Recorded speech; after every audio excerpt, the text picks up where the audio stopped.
Hey family, welcome to the Love You More show. And do me a favor, hit that little notification bell, okay? Make sure that you click that on to make sure that you never miss an episode. And of course, make sure throughout the show you like, share, and you comment. I do hope you enjoy this show.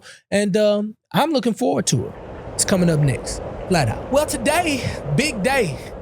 I'm talking about huge day. I get a chance to hang out with somebody that I watched for a very, very long time. Sounds a little creepy, but it's not like that. She's just like a mega star as it pertains to music. Ladies and gentlemen, the one and only Erica Campbell. What's going on, sis? I mean, Mary. I'm good. Hey, Mary. Don't take what I'm giving you right now. I ain't never heard your voice like this. You know what? Ever. I have done the work. I heard Warren say something that I had never heard him say. And he was in an interview and he said, hers is my favorite voice. Oh, now, I'm sure that's for a lot of reasons. You know what I'm saying? Yeah, I make sure. In different, you know Let what I'm me saying? make sure. Come on. It's your favorite voice. It's still Eddie's daughter now. Absolutely. No, but being intentional. So I believe God gives us one body and it's our job to take care of it. You can't go to the lung store and get another pair. That's and right. Unfortunately, we treat our body like trash and then just be like, oh, God, help me. Oh, God, my kidneys, my diabetes. But if you just change your diet and exercise, a lot of this will change. Yeah. Now, if you've done your part and you still have issues, okay, Lord, help me. But Lord, help me, and you eating a bucket of chicken and spaghetti and pizza and fries with a soda and then ice cream and pie after, you get what you get. You got it. So when high blood pressure came, it's because I was eating how I wanted to eat. And I naturally have a good build. So, I could put on a Spanx and be okay. But then it starts showing up in other areas. I remember me and Tina were performing Never Wave My Flag. Never should have performed that song. For the Dove Awards. Yeah, that wasn't my favorite. But I was performing that and I had an excruciating headache to where I couldn't see and I could barely walk when we walked off stage. I said, take me straight to the hospital. They took me to the hospital. The Dove Awards is still going on. And they rushed me in when they took my blood pressure. I think the top number was, I don't remember the top number, but the bottom number was 200. Yeah. Dang. And yeah. What? And he was on the brink of death. That's what he said. He said you are freakishly close to a stroke. And I was like, oh, well, I had to do the work. Did you eat? No. Did you drink water? No. And so that's when I started making serious changes. Jeez. Yeah, because I was like, I don't want to leave here early just because I won't take good care of my body. Mm-hmm. This temple is most important, not the awards, not the stage, not the invitations, not who I'm affiliated with, not the platforms. That's not the most important. This temple is the most important. My mind has to be right. My spirit and heart have to be right. It has to be coming from the right place. And so that is of utmost importance to me, that I am healthy with the lights on or the lights off. Yeah. That I am healthy when everybody's looking or no one's paying attention. That I have real moments of joy that are not connected to people's applause. So when you damage your body to go do something for them, then you living for them. This body is the temple of God. I honor you by taking good care of myself. So if I'm not well, I should be okay saying, hey guys, I need to take a moment. But I was like, we may miss something. We may miss an opportunity. Yeah. And so I changed that and I started taking good care of myself. Did everybody in the home support you in that? 1,000%. By getting on board with 1,000%. If I'm going vegan, the whole house going vegan. Everybody going vegan. Yeah. I can see when that we you fasting, are a lot more than I thought, Lord. But I'm not though. No. It's something in there, praise God. Yes, Lord. You don't play. I didn't know. You didn't play. I just didn't know. I thought you were like, well, the Lord is just my shepherd and I shall not want. You was like, but if we don't get in line, listen. You know what? But part of it is when you grow up poor and you know what that's like, I don't want to go back there. I don't ever want to go back there. So what do I have to do to make sure I don't go back to that? I mean, Warren is taking great care. I was just about to tell you, well, you are married to one of the biggest producers that ever lived. But other than that, you might just want your own. Come on, somebody. You want to contribute to the house. Yeah, and I want my girls to see that. I want them to see me travel, but I want them to see me come home and make a plate for my husband. Why haven't you sat down knowing that you guys are so free? Is it the purpose over just the prosper? I feel like I have sat down.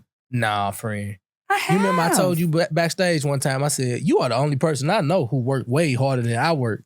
And I'm a provider at this point, but there's a joy in singing. Okay. I have love. I used to be sing radio, speaking. I seen you out there doing a whole lot more than that. AKA now, it's just a lot of different places. But I guess, coming from poverty, Steve Harvey, he told me, because I It called him affects one how day. you think. He was like, nah. He said, man, listen here, Willie, let me tell you something. Of course, he said some words that I wouldn't say in front of the first lady. And he said, beep, he told me, don't get mad at God when he made your plate full. When there was a season, you begged him to eat. Absolutely. I was like, all right, bro, I'm going to call you. Well, I say it like Call you this. back. The blessings of the Lord maketh rich and Yeah, addeth it's no sorrow. Yeah. Love you more. Hey family, Willie Moore Jr. here, and welcome to another amazing episode of the Love You More Show. Family, today I get the esteemed privilege to sit down with a gentleman that I've really seen evolve. When I first came into the Christian fold, I didn't know much about music. I was fresh off Tupac. I was fresh off so much other music, NWA, whatever I was listening to. I was on it. Jeezy, Lil Wayne, and I remember going into the bank. Shout out to Jamise, love you to life. She gave me 2 CDs. It was one from J Moss and this guy named Israel Houghton, and I began to listen to these CDs, and they played a really strong role in my transformation. And so today is kind of a full circle moment. I get the esteemed privilege to hang out with Dove Award winner, Stellar Award winner, Grammy Award. Listen, Israel Houghton is hanging out with me today. What's going on, champion? Man, it's great to be with you. This is great. Man, I appreciate it, bro. Thanks, man. Man, I always love sitting down with you. How did you deal Trust with me. like just all of everything just shutting down? Because our community is extremely unforgiving when we choose to make a decision that's really best for ourselves as it pertains to like marriage and relationships. Yeah. I think a long time ago, people just felt like it was also their business. If you're a public figure, then it is also their business, whatever your business is. Yeah. And I think the older I get, having crossed 50 now. What? Yeah. That Let's go 50. that when you reach a certain place and you've been through stuff, Mhm. man, you just the what will people think of it all Mhm. just loses its value. It loses its bite. Yeah. And at some point you go, 10 years from now, will all these people that I'm trying to please still be with me? Amen. Will they be riding with me? And Yeah. if not, Mhm. who is? And I'm going to just surround myself with the people that I am mutually connected to, Mhm. that have my best interest at heart, whose interest I also have at heart. Yeah. And I'm just going to roll with them. And man, the freedom of having 500 friends whittled down to about 7 that would sound horrible to some people. It is the greatest reset in my Yes. life. And I've been able to, unlike Drake, I've been able to add some new friends, Right. right. who are people who have kind of been through something. So like the age I grew up in church was sort of this very optics oriented, Mhm. like never let them see you sweat. I've met so many mentally ill senior pastors, bro. Like, Wow. you know what I mean? And I say that almost comedically, but like there's so much trauma there and there's so much trying to keep the balance going and people staying together just for, what people think. It's like, Mhm. like I'm so concerned about worship leaders and pastors whose livelihood is attached to people's perceived version of their walk with God. Yeah. I don't think he's right with God. Take him off the platform. How does that guy feed his family? That kind of stuff is wild because of the optics. So when somebody goes, I'm getting divorced, the reason I waited so long to even pull that trigger, because I'm like, that's in our business, that was career suicide. Yes. That's like, you're done. Yeah. Thank you for playing. You gave us Yeah. 7 good years. Good job. Take care. Yeah. You might get a mention, Right. in the ad, what's that section when people die during the Right, doves right. and they show Right. your video, Yeah. they show your picture Yeah. from 8 years ago. And people are like, little slideshow. remember the friend of God Yeah, guy, yeah. whatever. And then that's it.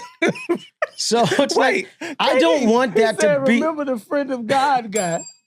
I don't want that to be the footnote to my story. No, What I not want at the all. footnote to be is like, this guy did good with what he had to work with. Yeah. And most people in 2016 in our industry pronounced him dead. Mhm. And he's not dead. So God, there's a lesson in that when people put a period next to your name, God tends to put a comma under that period and turn it into a semicolon and say, I have more to say. Mm-hmm. The author of your story, if he puts a semicolon there, the semicolon is the purpose of that semicolon is to say, the author has more to say about this. Yeah. And I watched God do that. I watched people exclamation point myself. Yeah. And God just reconfigure that. Love you more. Family, listen, it's your nephew, Willie Moore Jr., and welcome to the Love You More Show. What an amazing opportunity for you to learn how to love yourself more. This young lady has never talked about what she's gone through. And I'm so thankful that she's chosen to trust us with some of her most sacred information, as the world has never heard her story in this capacity. Today, we're hanging out with a philanthropist, a serial entrepreneur, a woman who really loves God, but she ain't no punk. The one and only Shanita Foster is hanging out with your nephew. What's going on, pretty lady? I'm nervous. You ain't got to be nervous. We outside, No. boo. I'm nervous. So the scene is, there is a seemingly disconnect in the relationship. Mm-hmm. You were married to a very, very prominent football player who was drafted in 2003, Macon, Georgia, and, everybody kind of looked to you guys in the community as kind of like this beacon of hope of relationship. Got this beautiful family, it's picture perfect. Both of y'all tall, strong, good looking, you know what I mean? And, but now you guys are in a very unique space because now you're divorced. If you had the opportunity to do it differently, or what would you say to all of these different, because let me tell you this, on the outside, we just like, yo, he's in the NFL, everything's good, because monetarily it just looks great. But on the backside, hearing this type of information, nobody never necessarily understands the pressure that you go through. No.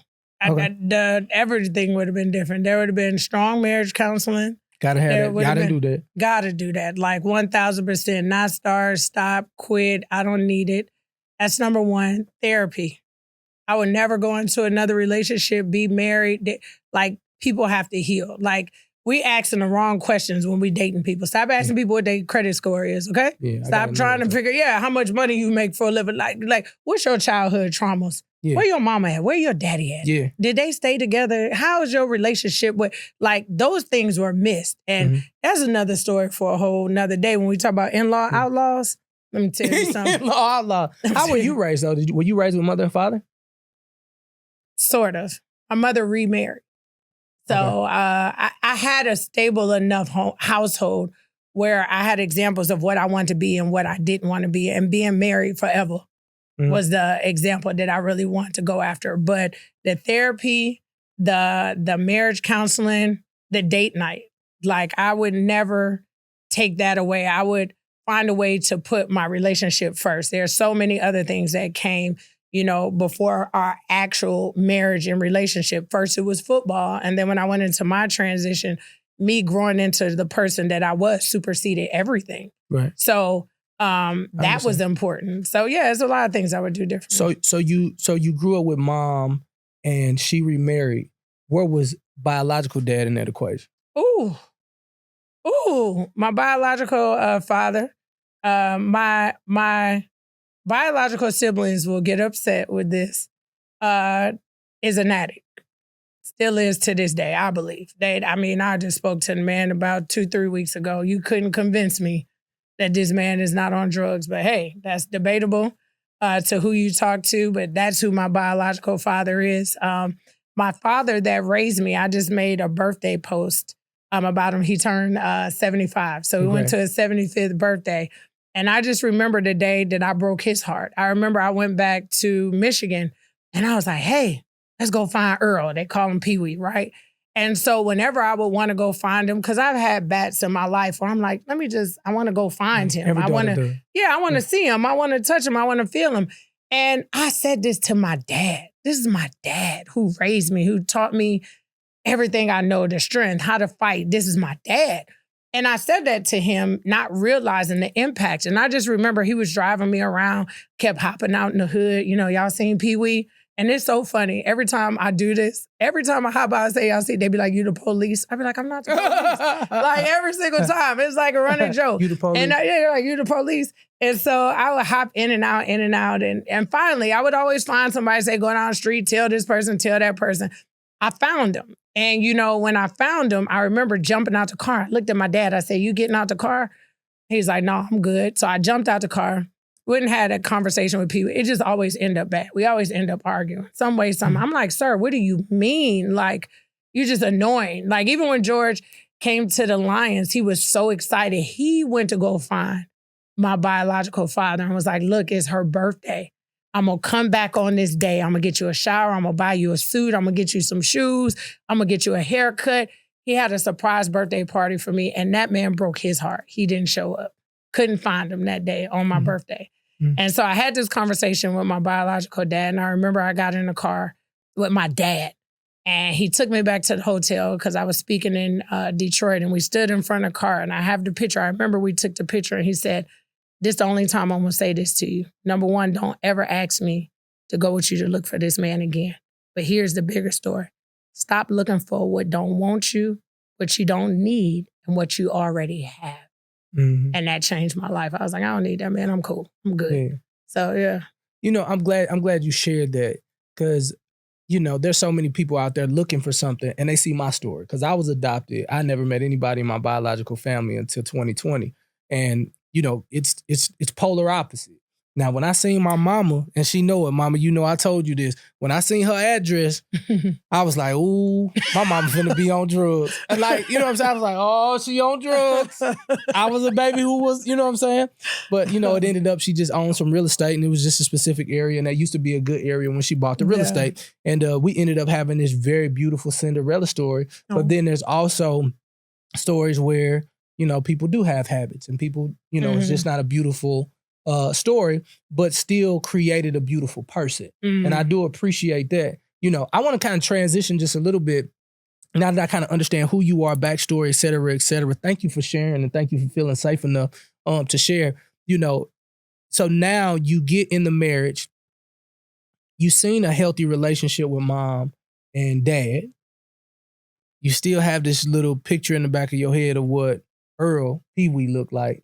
And then you have this woman who has a strong personality who's now hiding things from her George because the NFL tells her, you know, keep everything away from him and just keep it all in a column of Tuesday. And you're going throughout and now you have children.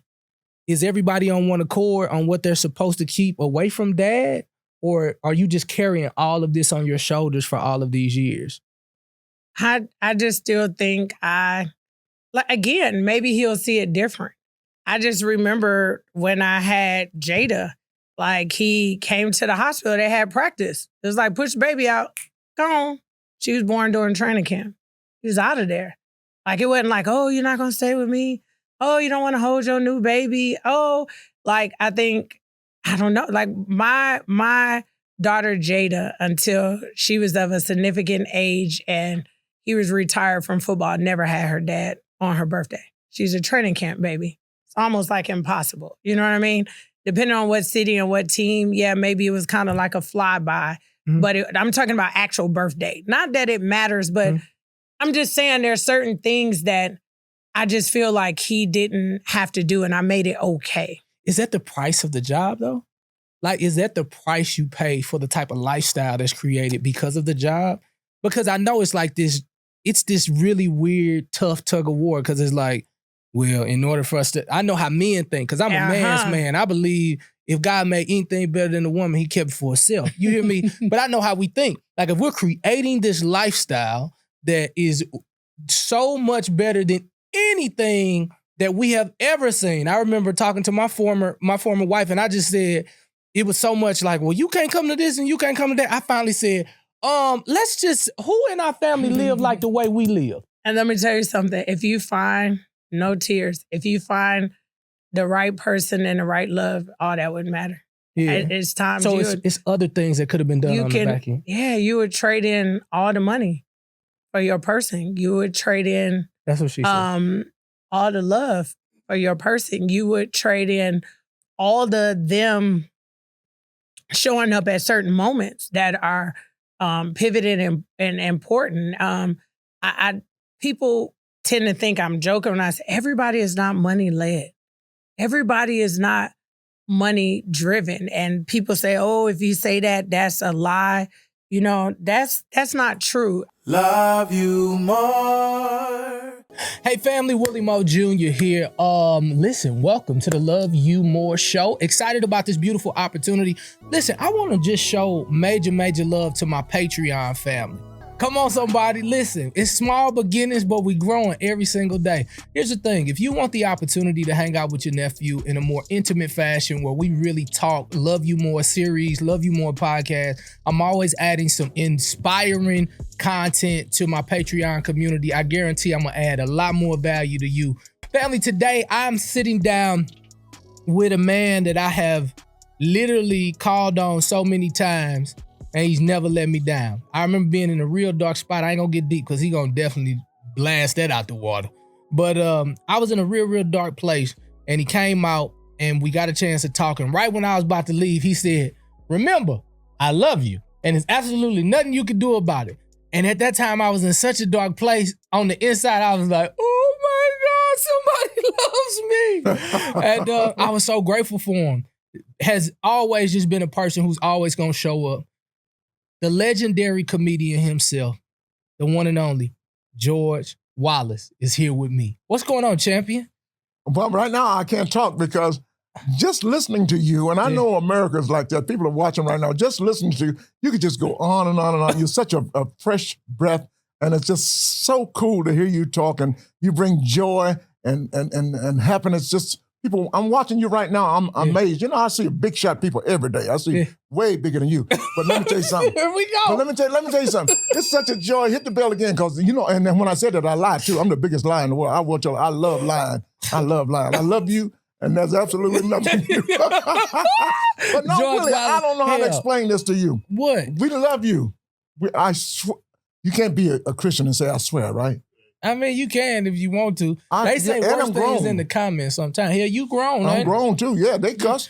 Yeah. I've been a Christian for 47 years, and I just started cussing last year because I realized everybody I go to church, and I'm in Church of God in Christ. Yeah. Everybody I know in cuss. In Church of God in Christ? I didn't say curse either. I said cuss. Black people stop saying curse. It's C-U-S-S. Cuss. Cuss. But everybody got their little words. They cuss, you know. And the devil, and Bishop G.E. Patterson told me, can't nobody. Ooh, I love G.E. Patterson. God rest his soul. You better stop it. Listen, my mama, you know my mama 82. He's from Memphis. Yeah, I know G.E. Patterson. I went to his house. He didn't let nobody come to his house. He and his wife, Sister Lou. You ain't been to his house lately. He dead 9 years ago. That's what I'm trying to tell you. But he the one taught me. I went to church with him one day, and I went with some friends. Mm-hmm. And he says, Brother Wallace, where you going for lunch? I said, I got my friends here in Memphis, here, the Taylors. I'm going to go to lunch with them. He said, you going with me? I said, didn't I just tell him, man, I ain't going to lunch with him? He sounded like my dad. He said, you're going to lunch with me. Yes, Lord. And I went with him, and I was scared, you know, because I'm a comedian, and he's the pastor of Church of God, not the pastor, the bishop. The bishop, yeah. Of Church of God in Christ. I can't go to lunch with this man, and, you know, I don't know what I'm going to say. I don't know what he's going to say. Yeah. And we're just sitting there eating at in Memphis, Tennessee, on Everest Presley Boulevard. His secretary had a restaurant out there. And he says to me, Brother Wallace, where you going next week? I said, I'm going to Jacksonville, Florida. Uh-huh. He said, ooh, they got some ugly women in Jacksonville, Florida. He said this? I said, what did he just say? I said, what'd you say? He said, they got some ugly women in Jacksonville, Florida. I went, he crazy. Then we kept talking. He said, he told me a song. He says, a little boy went to church, and he was standing up, and the preacher said, okay, son, everybody else testify. What do you want? He said, Bishop, I want to sing a song. And then his overseer kept pulling him down. And the bishop said, well, let him sing. You don't know what's going to happen. And the little boy started singing, I ain't going to hell, no, no. Uh-huh. I ain't going to hell, no, no. That hell is deep and wide. There's no joy inside. I ain't going to hell, no, no. And the bishop said, that wasn't that bad, was it? And he's singing again, I ain't going, and then the whole choir joined in. Hell no, I ain't going to hell, no, no, hell no. Said hell is deep and wide. There's no joy inside. I ain't going to hell, no, no. So I started talking with Bishop Blake and Bishop Patterson. We've been friends ever since. And I tell you, and man, he can put a fire under you. He can preach. Yeah. And he taught a sermon one time. It's an inside job. Yeah. Can't nobody send you to hell. Don't you worry about what nobody say. is between you and the man upstairs. Yeah. He said, I got some ladies in the church, said, you can't wear pants to church. He said, don't you let nobody stop you from going to heaven wearing pants to church. He said, I got some ladies in there with dresses down to the floor, gonna bust hell wide open. And he could just make you laugh and just tell the truth. Mm-hmm. You're going to have to give me some information about you. About me? Yes. I'm telling you, I'm blessed. I went to school. I know, Let me be but real how fast. did you get here though? Like how the hell did we go from Georgia, being in church, making up jokes, and I don't want to tell you this, to being like one of the largest, most decorated, respected comedians in the world? Like, Largest, you saying I'm fat now? No. I'm just saying. Well, you know. I'll be very brief and I'll try to put this in a nutshell. Let me tell you about George Wallace. George Henry Wallace. Your Henry Wallace. My real name is Henry Wallace. See, you learning. You told me to go back to the back. I know. But when I got to California, there was already a George Wallace in the Union, so I had to change my name. So I wanted to make it a good name. So it was a Henry Wallace already? Yeah. No, it was already a Henry Wallace, yeah. So I changed it to my dad's name, George Wallace. And my brother is George Wallace Sr., but George Wallace is just a good name. But being a comedian, making people happy, went to college, left Atlanta, went to University of Akron, Ohio. Mm-hmm. I got a degree in transportation. I got a degree in marketing and advertising. In Akron? Yeah, I'm LeBron James' daddy. I'm his real dad. So I didn't say that, LeBron. Are you hitting the bell every time I lie? Yeah. Hit it again. But let me tell you something. Going to school, I was positive in school. All of my teachers, you can call my fourth grade school teacher right now, Miss Tropsy D. Brewer. She lives right here in Atlanta. You can call her on the phone if you want to. She called me. She know. I used to tell jokes to her. I would come in and tell her. She's after class in the fourth grade. She was saying, Henry Wallace, come in here and tell me a joke. I'm in the fourth grade. I said, Miss Brewer, I don't have, tell me a joke, boy. And I said, okay, why do Eskimos wash their clothes in tide? She said, why? I said, because it's too cold outside. And she would look at me like, you know that ain't the kind of joke I want to hear. She wanted to hear a dirty joke from you, from a little boy. And I came on with it, did I? I came on with it. And we've been friends ever since. And you know, I'm so blessed. I'm born and raised in the community, Linwood Park, right here, first Black community in DeKalb County. Okay. And I still know all of my school teachers, every one of them that's still living. We still talk to each other. So you come from here and then you get a scholarship to Akron, or no, you just I got no chose? scholarship. I just my mom died when I was 16, 17.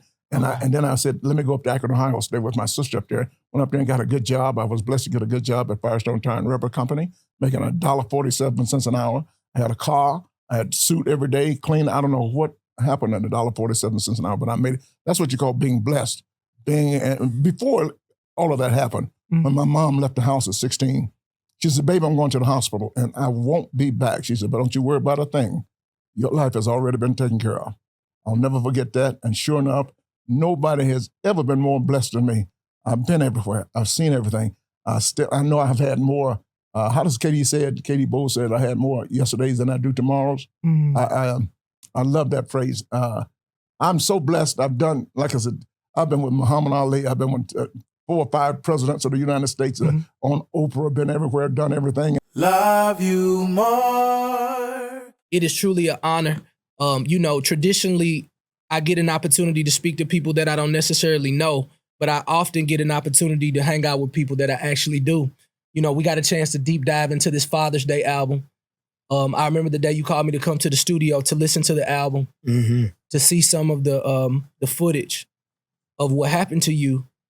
And I won't lie, I was so hurt. And I'm glad that I got an opportunity to see it from a bird's eye view.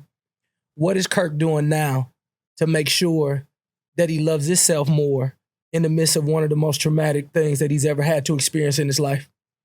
You know, I'll try to answer that when I'm finished learning it. You know, it's a never-ending lesson for me, and I'm learning to be okay with it. I'm learning to be okay that sometimes as humans, we are wired to want to get to the happily ever after part of people's lives instead of the chapters and sagas.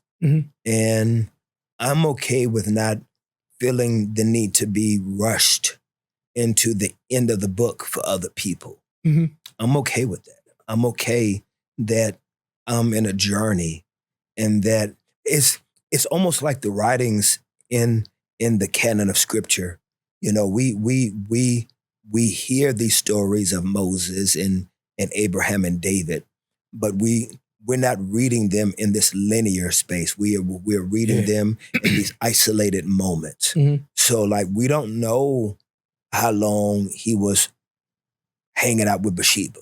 Mhm. You know what I mean? I mean, you know, we read it in this quick capsule, but you know, they could have been kicking and riding butt naked on horses and Mhm. you know what I'm saying, sitting down by the beach, you know, with some flip-flops on for, you know, 3 or 4 years. You know, Right. I mean, we don't know. Yeah. You know, and so we try to duplicate that within people's lives. Yeah. We want people's lives and their failures and falls and storms to be capsulized in quick moments so they can be over. Yeah. And I'm okay with not being rushed to do that. Yeah. And God's okay with that for me, because I understand that if he was allowing people for 40 days and 40 nights to go through storms, Yeah. that he's okay with me having the process of walking with him through the journey.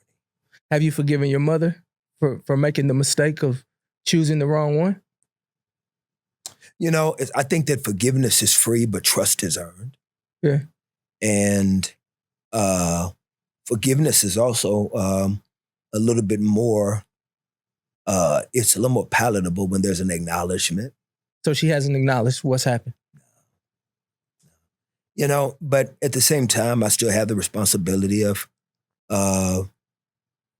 forcing and fighting myself to still honor the fact that she's a Black woman and I don't know what her story is. And as a Black man, I am still put in the position of always the honoring of a woman of color, whether it's her, my aunt, or any other woman of color, my son's mother, you know, to be able to still esteem them as God's creation, while at the same time, you know, being honest about whatever feelings and emotions I may have. But there still is a commitment that I have that now that my story is out, that there's not a public bashing of them and what has happened, but to, you know, to allow them to be human. Yeah.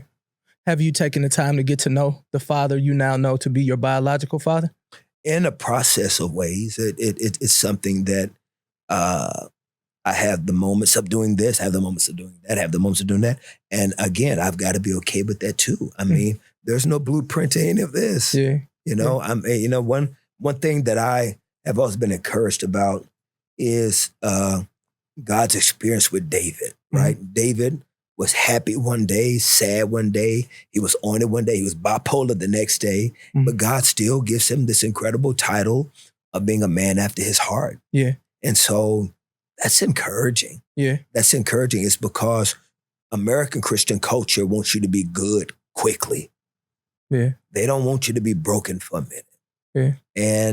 And I don't see that to be conducive with the text. And so because of that, I'm okay with the process. That's good. And letting the process be whatever it is God wants it to be for me. Kirk, I just honor and appreciate you stepping in. I will say, you know, going through it, and as you've seen on the film, I had an opportunity to meet mom and dad, and I had to learn through that insecurity. And I tried to drink it away. I tried to perform it away. I tried to do music away, but it was all just like a dopamine hit. And then I heard the Lord say, you got to feel it so you can heal it. Mm-hmm. And so my prayer is that through the tour, through the album, after this thing calms down a bit, that you can feel it so he can heal it. Well, I want you to know it is the tour, the album that gave me the opportunity to feel it. Yeah. You know, there's a song on the album called Listen. I remember. And the opening line of the song is, light of the world, please don't give up on me. I'm so lost right now. That's feeling it. Yeah. That's feeling it. You know, what's the next time? Reach through the dark. I feel like I've been missing. God of the stars, can you silence the storm deep in me right now? That's feeling it. Yeah. And I think that feeling it can be subjective and it can be relative to however people process that process of feeling it. You know, feeling it doesn't mean that you got to be sitting in a dark room for 4 or 5 days. Yeah. You know, feeling it can be in a multiplicity of ways that are conducive to the path and plan that God has designed for each soul. I think, Willie, that how kind of God how kind of God to allow this to happen in my life while I was working on an album. Whoa. Hey, do me a favor. Like, comment, and share. Just like it real quick. Come on, show me you appreciating this show. Do it now. Thank you. Mm-hmm. While I was working on an album. Can you so you were already working this one? Bro, I had a documentary. I had a camera guy in the studio while I was working on an album. I was in the studio. So that's what I heard when we were together when you first. I was working on. So this wasn't planned. It was like the song All Things, the very first single, happened before all of this happened. This happened. This information came out the week that All Things went to radio. Love you more. Next on the Love You More podcast. How many people in your neighborhood have been through what you've been through? Having to literally identify your daughter now as your son. When Taylor came out to us, we said, you know what, we would rather have a live son than a dead daughter, because transgender young people have the highest rate of suicide among any type of person.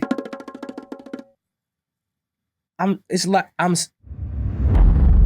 you know, first it was crushing to me because I'm like, well, I don't have a daughter, I have a son, so I won't have, walk her down the aisle. I won't have that daddy-daughter dance at the wedding. But I'm going to love my child unconditionally. That's my child. And that's just how I looked at it. Period.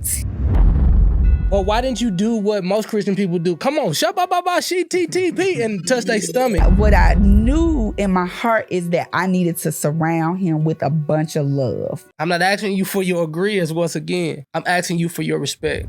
Love you more. We're about to have a hard conversation. In fact, just put it in the chat. Make sure you leave a comment after you subscribe. Just put hard conversation.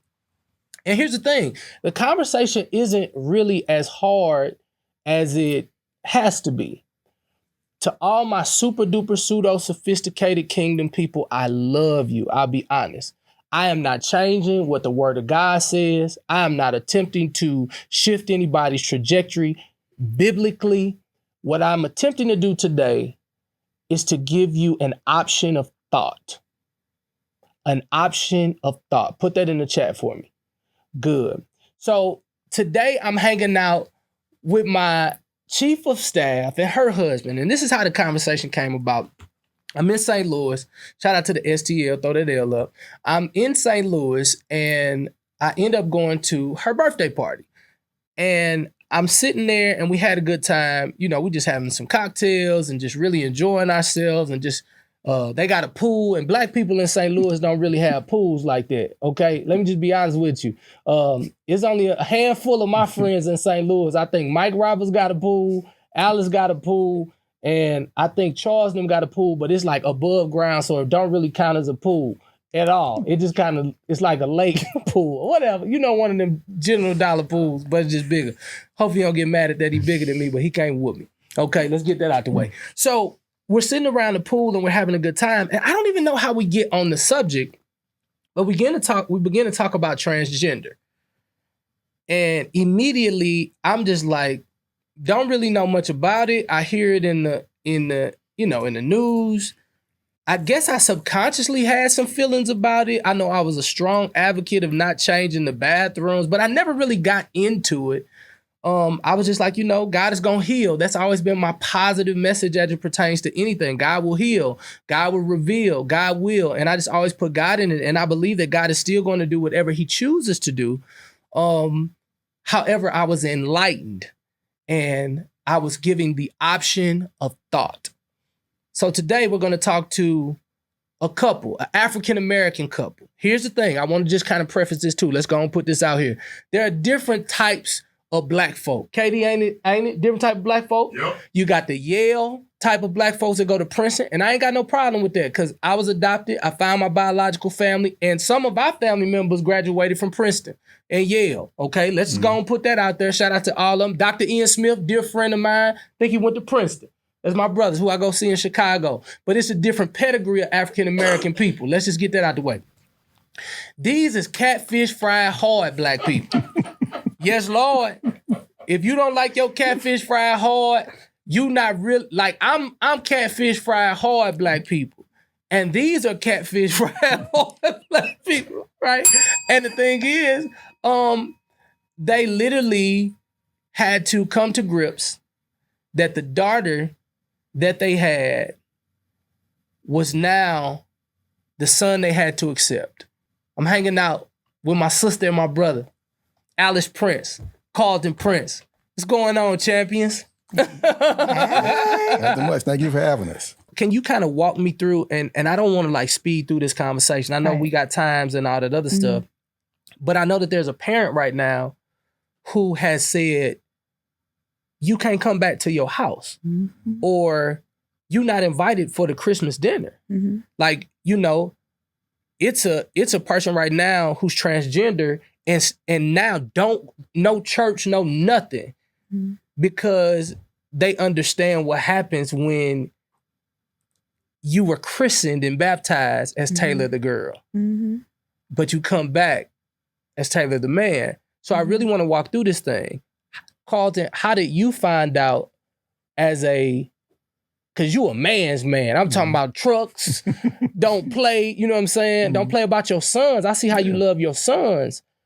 Like, how did you all find out that Taylor, you know, was now Taylor the male? Alice knew before me.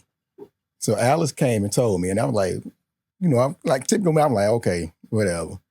So then she was like, no, I'm serious. I'm like, okay, so we're going to deal with this as a family. And, you know, first it was crushing to me because I'm like, well, I don't have a daughter anymore, I have a son, so I won't have, you know, walk her down the aisle. I won't have that daddy-daughter dance at the wedding. But I'm going to love my child unconditionally. That's my child. I'm going to always be there for him. So I was just like, you know, we're going to deal with this as a family and we're going to roll with it. It is what it is. It was his 21st birthday, and then we took him to Vegas. Yeah. So why Vegas? Like, because that's where he wanted to go. Okay. So we picked up, took the whole family to Vegas. We like, okay, this is what we doing. We coming out and we going to Vegas. So you come out, you go to Vegas. So you also have two boys, two other boys, twins, two twin boys. Did they know? They said that they did know a year before us. Okay. And you know, they knew and they are supportive and they have a big brother and, you know, like they are as thick as thieves. It's just grace and love. And we've always, I mean, no parent is perfect, none, zero. I don't want anybody to think that we don't misstep, that we not perfect, you know, none of that. But, you know, at the end of the day, we've always tried to instill compassion and grace and mercy in our kids at a young age, at a very, very young age.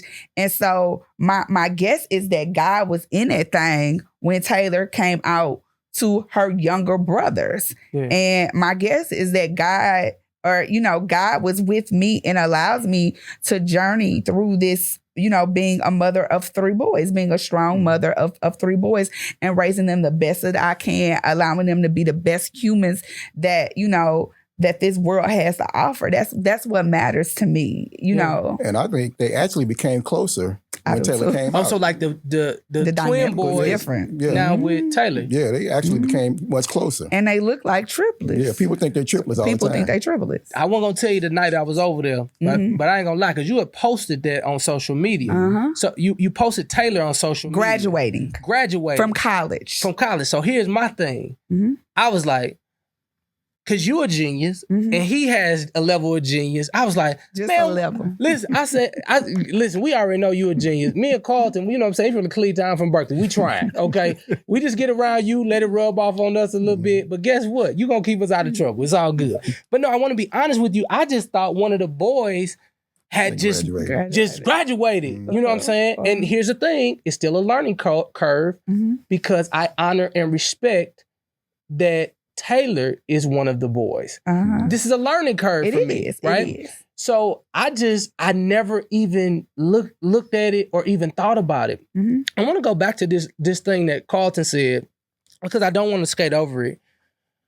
He said, I had to realize that I would not be I wouldn't get a chance to walk my daughter down the aisle. Like, how do you grapple with those feelings? Like, did you do journaling? Like, how did you grapple with that? Or is that something you like just I'm 100? still grappling with it. It's still, you know, sometimes it's hard. You just have to, but I'm like Alice said, I'd rather have a live son than a dead daughter. So I couldn't imagine Taylor not being around. So I had to learn, educate myself and, learn how to deal with it and cope with it. I talked a lot to Alice and prayed a lot. So it was just like, I look at it like in our community, we have a lot of people who commit a lot of crimes and murders. They family don't turn their back on them. Wow. And you said that's a sin. Thou shalt not kill. So I'm not going to turn my back on my son. And that's just how I looked at it. Period. Love you more. Welcome to another edition of the Love You More Show with your nephew, Willie Moore Jr. Excited about this moment in time, too. Let me tell you why. Because my guest today, man, he been loving his wife for about 35 years. And seeing that I'm only 35, he been loving up for a long time. You know that? Easy. But he still look good. Let's just say that. And the one thing I'm getting tired of, KD, is all these guests with all this beautiful hair. I'm so thankful that we got somebody on there who I can really see eye to eye with we're going to look the same by the head in the next 20 years. So before I bring them on, do me a favor, subscribe. I said 20, Dave. Let me tell you why. Because I seen what you and your son did with that little toupee, man of God. If you can hear laughing, subscribe real quick while I introduce this guy who, listen, I just called him about 3 minutes ago. About 3 minutes ago. And I was like, friend, can you come up here? I sent him a video too. David Mann is here. What up, Dave? What up, though? Man, listen. Man, hey, first of all, proud of you for what you're doing on this thing. Thank you, brother. When I see you now speaking so freely, like I've known you now for like 8-9 years, and I've never seen you mastered through smiles and jokes. Because I was just as shocked too. Yeah. Now I know you get a little intense, you know what I mean? Because you have to be. You're the businessman of this whole empire. And so when it's time to do things, it ain't no plan, it is what it is. But I just never knew that somebody who could be so cheerful could be internally going through so much until I had to go through separation.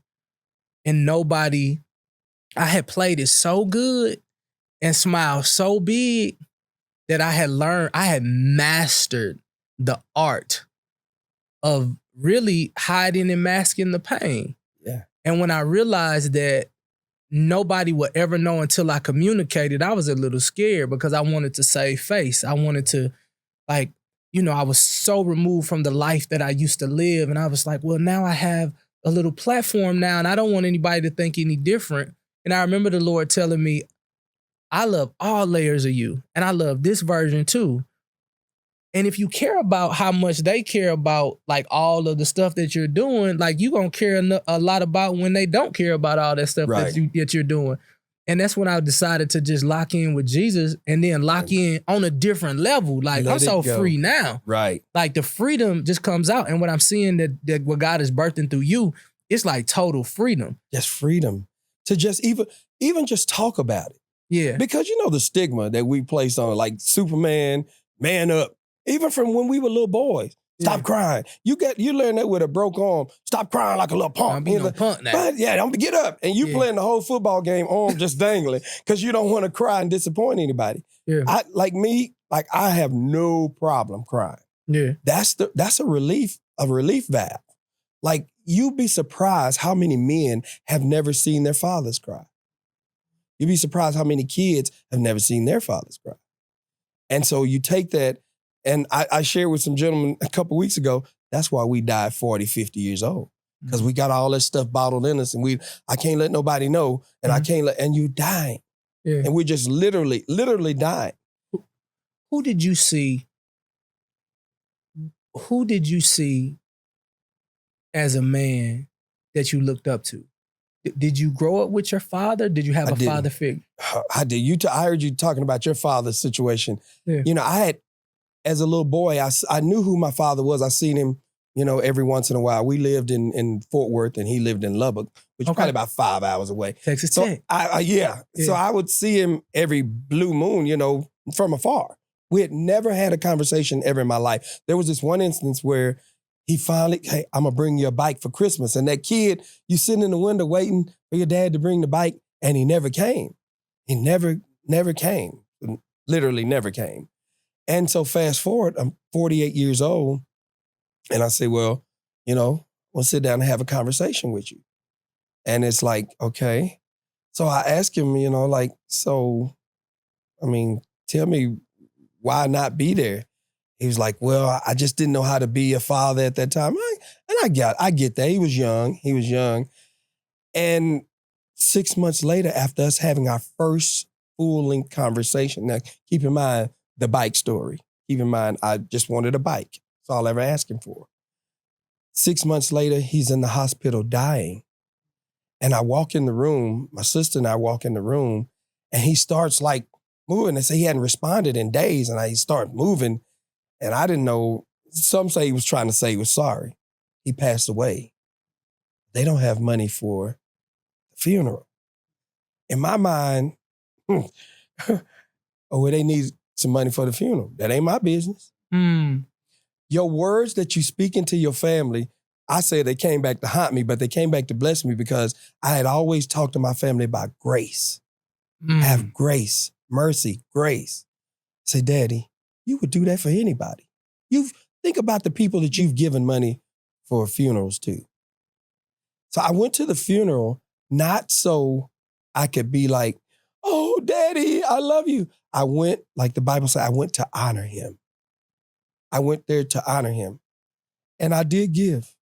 I gave freely. And I gave because Tam and my son was like, Daddy, you have to do this. You know why? Because you would tell us it's the right thing to do. My brain was telling me, my brain was saying, we can't say it on here. Yes, you but can. My brain was saying, but I did it. Yeah. And so, they're listening. I tell people, your kids are listening to what you say. And Mama was listening to what I said anyway. But man, I just want to just be found. So I guess it's safe to say, and correct me if I'm wrong, but you broke the family curse.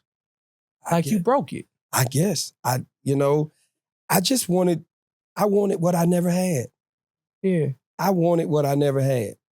That's so dope because it don't have to go. It does not. It ended with you. I asked him, because there was one time I felt like he threw me under the bus. Mm-hmm. They had a picture of him in the paper, in the Lubbock paper, and it was like, father of David Mann living in mansion, his father's shining shoes at a shoe shine place. And, and it made me look like deadbeat son. So I asked him, I said, was I your son when we were on food stamps? When we were on welfare? Was I your son when I looked in the stands and I played football, ran track, I boxed? I said, was I your son then when the stands were empty with nobody there? You know why? Because my mom was working 2 and 3 jobs. Was I the son then? And I say, that bothered me. That bugged me. It's like, I was good enough to be son now because of this, but I wasn't good enough to be son then. And so that really bothered me. And I just told him, I said, man, I just got to digest this. But then I just was like, you know what? I told him, I said, you missed out on a wonderful guy. He did.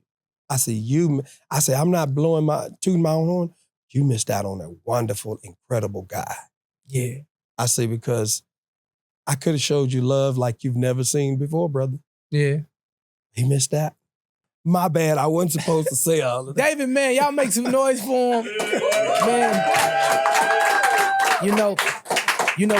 When I look at Dave and Tamala, man, I don't often glean from people in their relationships, but I've had the esteemed privilege to get a bird's eye view of a constant thread in their relationship, and that's service. I remember I was watching them in Texas, and I remember watching Dave, just really protect her. The voice gonna be the voice no matter what, but she'd been working so much, and I literally seen him come in and protect. And then there was another time where I believe I was interviewing him about something, and she just teared up when she started talking about the greatness of her husband. And I said, wow, 2 people who are like infatuated with the growth of each other. And I think that's what makes a beautiful relationship. Oftentimes I've seen so many people in the same house have this competitive competition going on. So it's really hard for you to celebrate because you're so focusing on tolerating.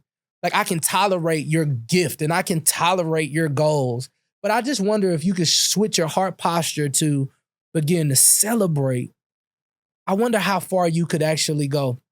You know, the one thing that I've learned about dreams is dreams are really, really tough to have. It's like essentially you're pulling from heaven what you see in your heart and your head, and you're putting it in the earth, and you're trying to create SOPs and directions for people to carry out the vision. And sometimes if you have somebody next to you that's continuously fighting the vision, I know that's very, very tough. But to those of you who want to walk away, I want to tell you that God gave you the vision, and it's important for you to make it make sense to everybody around you, especially your spouse. You know, the beauty about David Mann is that when he sees this stuff, his track record shows that what he sees can actually happen. And maybe you're in the incubator stages of your relationship and you don't have enough empirical data that proves that what your vision is saying is actually going to take place in the earth. My advice to you is don't give up too soon.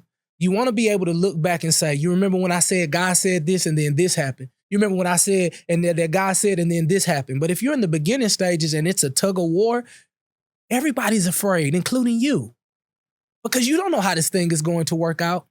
But my goal today was, hopefully you got a chance to see somebody been married for 35 years. And we didn't have to talk about vision because you watched the vision come to pass on your TV screen with Tyler Perry. You listen on CDs and some of y'all records with Kirk Franklin, right? Tapes, come on somebody with the tape. But you seen the maturation of this brand. And for some reason, I feel like that's why the Lord decided to do it in your face. So you can see people go after the vision that God gave them and stick together through the ups and the downs. Oh, listen, I know. When I talk about Love You More and I tell you it's for people who have misunderstanding, breakups, and divorce, you think I'm a champion for divorce and breakups and misunderstandings. No. This show is designed for you to see stories that actually help you not to go to those three in hopes that you can go to chapter 4. In chapter 4, in my opinion, that means victory. I want you to see victorious couples win, even through the mud, even somebody knocking on the door 5 years in the marriage saying, hey, you got a baby. And a man being able to be humble enough to say, man, I know this must be hard, but it's us against the world. And a woman can center herself and say, you know what? I can work with you if you're that strong on your opinion about who we are. Could it be something on the inside of you that you can do better to make that woman feel a little bit more comfortable? Or maybe it's something for you, sis, that you can do to make sure that he knows, just like David said, after he's worked so hard, that maybe you can look him in the eyes and say, I got you. I see you. I see you, King. And I know I complain about your socks on the floor, but I see what you're enduring right now. You can go ahead and take your cape off. I got it from here. That's the type of love that I pray that you require and desire. You've seen that it's real. And I'm just foolish enough to believe that God is no respected person. So that means what he can do for others, he can also do it for you. Put it in the chat right now. It's like, he'll do it for me. Just put that in the chat. He will do it for me. I feel like I'm about to get my phone and put it in the chat because I sure enough want him to do that for me. While you at it, make sure, while you punching and tapping, make sure you subscribe to this channel. Thank you to everybody who shared already, but if you haven't, share some more. And listen, we're over 100,000 subscribers because of you. Very quickly, 4 weeks, 100,000 subscribers. And if we get David Mann and Tamala Mann to like tweet it or Instagram it or put a thumbs up on it, we gonna do 100,000 more. Come on, somebody. And all you gonna get for the rest of these shows, come on, is thigh meat. Yes, Lord. Love you more. Flat out. Thigh meat. Shout out to Two Lioness. Flat out. Ooh, hate to stop you, change the scenery and the energy, but you ain't been obedient. You know how I know? Because you ain't subscribed. You ain't left no comment. You ain't shared this with nobody. Do it right now. Now back to the show. Now. Do it. Good. Flat out. And it is a wrap. Thank you for watching the Love You More show. I'm so humbled by it. Do me a favor, hit that little notification bell so you can be informed whenever we do some updates right here on this show. Hit subscribe, leave a comment. I'm gonna read every single comment, good or bad, right? Because I believe a good conversation is necessary in order for us to move forward. Thank you for watching the Love You More show. Hey, Stone, come on in. Tell him thank you. Tell him thank you. Thank you. Yeah, he don't even know what he's thank you for, but thank you for watching the show. Flat out. Love you more, love you more, love you